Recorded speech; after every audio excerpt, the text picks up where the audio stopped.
Hey guys, DiabloManDan here. In today's video, I'll show you how to grab the 8 easiest Void-themed mounts from the Horrific Visions Revisited event. Blizzard hasn't set an end date for this event, so whether it sticks around forever or vanishes next season, you can knock these mounts out right now and never worry about them again. Hit that like button and we'll jump straight into getting the first mount in the Vision of Orgrimmar.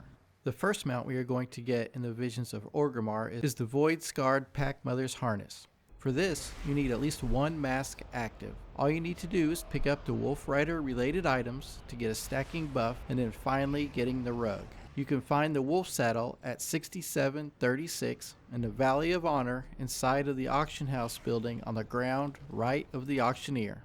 You can find the wolf tack at 3949 in the Valley of Wisdom beside the main tent behind the Void Crazed Hulk. Once you have these two, head to the leatherworking shop in the drag to find the wolf rug at location 5954. Once you interact with it, you will burn it, and then the Void-scarred Packmother will spawn, which will award you the mount once you defeat her. The next mount in the Vision of Orgrimmar is the Reins of the Void-scarred Windrider. This one is a bit more difficult since you have to have at least 3 masks active and must clear the Valley of Wisdom area in order to get to the elevator. Once you complete the Valley of Wisdom, head to the elevator at 4652. The void barrier blocking the elevator should be gone now. Take the elevator up and start defeating the Void-scarred cubs. Keep going through the waves of mobs until the Void-scarred Wyvern matriarch spawns, and defeating her will drop the mount for you. Now back in the Vision of Stormwind, let's get the Voidforged Stallion's Reins first. This one involves finding the Cursed Horseshoes, which will give you a stacking buff called, yep, you guessed it, Cursed Horseshoe. You will need 4 stacks of this buff. You can find 1 horseshoe in each of the districts except for the Dwarven district. The Cathedral Horseshoe is at location 5655, which is on a patch of grass southeast of the fountain outside of the entrance to the cathedral. The Old Town Horseshoe is at location 7556, which is on a patch of grass just right outside of the Pig and Whistle Tavern. The Trade District Horseshoe is at location 6175, which is next to the mailbox between the bank and the inn. Finally, the Mage Quarter Horseshoe is at location 5084, which is on the ground left of the entrance to the Larson clothing store. Once you have all 4 stacks of the buff, head to the Dwarven District to the blacksmithing area and click on the Forge, which will spawn the Void-forged Stallion, which gives you the mount once defeated. The last Vision-specific mount is the Reins of the Void-scarred Gryphon. You will need at least 2 masks active for this one. This one is a bit different as well, since you will need to buy some items from the auction house before going in. Don't worry though, the food items you'll need are pretty inexpensive. Here's a list of the items you'll need to buy. You'll need to buy 1 of each, just in case, but you ultimately will only use 1 of the items. Now that you have all the food items, let's head into the Vision. Head over to the Trade District, and right behind Inquisitor Darkspeak, you will see the corpses of a few griffins. You will see a claw-marked bowl next to the ramp, and there are 2 ripped notes. You will read the 2 notes first, which will tell you which food to put into the bowl. The first ripped note is at the top of the ramp, and it will give you a clue to which food the griffin wants to eat, which will narrow it down to either fish, fungus, spiced meat, or steak. The second rip note will tell you if the food should be raw or cooked. It's a bit away from everything else, and it took me a bit to find it. After reading the first note, head to the well and then go left between the piles of crates and the big crate around location 6571.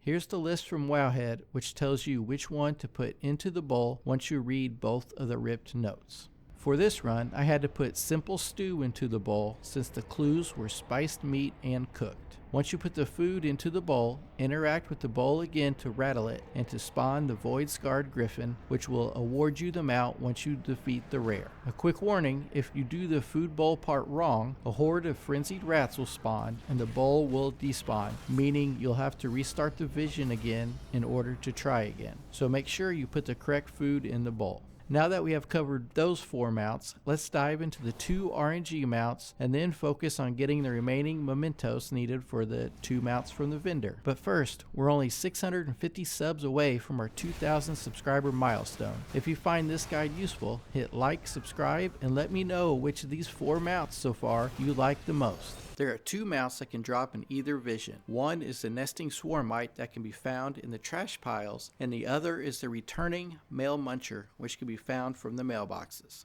Luckily, the trash piles and mailboxes are typically fairly close to each other, so farming both of these at the same time works well. You can find 1 trash pile and 1 mailbox in each section of either vision. For each run, that'll give you 5 chances for each mount. These runs are also fairly quick since you don't need to complete any of the vision objectives and you don't need any masks active. Just jump into a section, hit up the trash piles and mailboxes, then move on to the next section. Here's the route I follow for the Vision of Stormwind.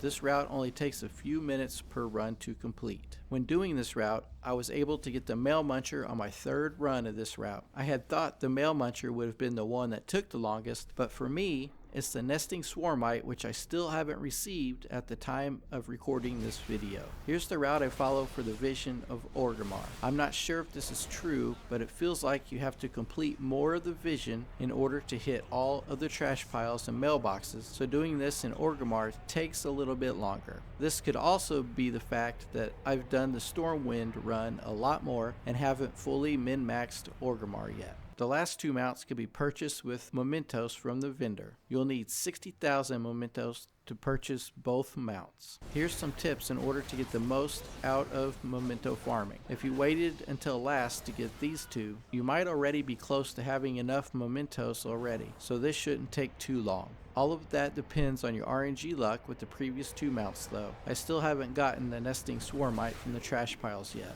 When it comes to memento farming, you'll want to do full clears of the visions. You'll also want to be able to do them very quickly. So it really makes the most sense to complete all of the objectives each run and with wearing anywhere from 2 to 4 masks. Obviously, which one you choose depends on your current gear level. I find I do the best with 3 masks. The masks I use are Burned Bridge, Dark Imagination, and Nemesis. Just remember, the more masks you use, the more mementos you can get. That's pretty much it for this. Now let's take a look at getting the bonus mount. Looking at this mount, I assumed you would have to be a jewel crafter to get it. The good news is you don't, but a jewel crafter will need to make it for you once you gather all of the materials. You can place a public order for the mount or even grab the recipe on a jewel crafting alt if you have one. No worries if you don't.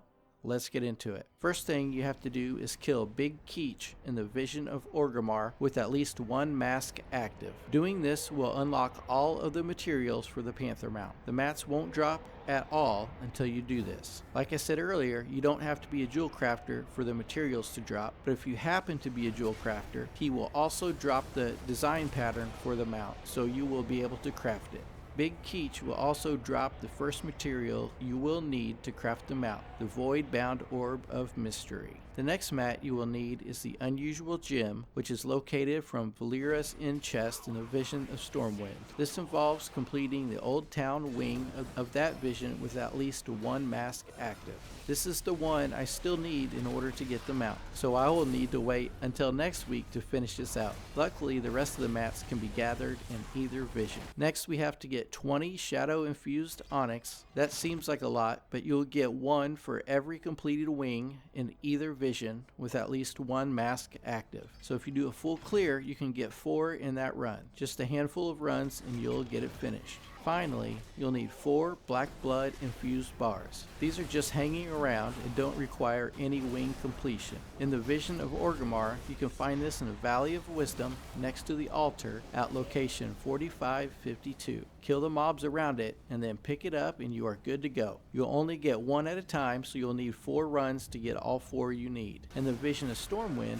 you can find this in the Dwarven district next to the anvil at location 6337. I have it marked marked here, but I don't have any footage of it since Stormwind isn't up this week. Just imagine that it is right here. That's all the materials you'll need for the Void Crystal Panther. I really like the jewel crafting Panther mounts, but I really think this recolor is the best so far. If you haven't had the opportunity to get the Voidfire Death Cycle mount out of the Horrific Visions Revisited yet, check out this video where I walk you through the entire process start to finish on how to get it. It's another awesome recolor, which is far easier to get than the secret green Fail Cycle version. If you found this video helpful, please like and subscribe to the channel. It helps me out tremendously and gives you a heads up when I release new videos. Also, feel free to leave a comment if you have any questions, if I left anything out, if you have any extra tips, or just want to say hi. I appreciate all the support and feedback.